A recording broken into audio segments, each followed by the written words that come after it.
Hi friends, ഇതാണ് മൈസൂരിലെ കുക്കർഹള്ളി ലേക്ക്. നമുക്ക് അങ്ങോട്ടേക്ക് പോകാം. ചെറിയൊരു ലേക്കാണ്.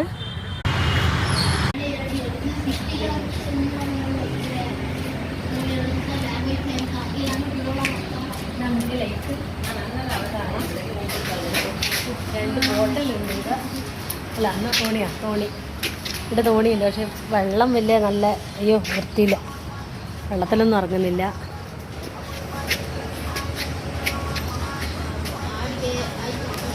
രണ്ട് NCCൻ്റെ തോണിയാണ്. ഈവനിങ് വാക്ക് ചെയ്യാൻ പറ്റിയ നല്ല സ്ഥലമാണ് ഈ തടാകത്തിന് ചുറ്റും. പക്ഷെ അനക്ക് നടക്കാൻ വലിയ മടിയാണ്. നമ്മളിവിടുന്ന് തിരിച്ചു പോവുകയാണ്. കൂടുതലൊന്നും കാണാനൊന്നുമില്ല.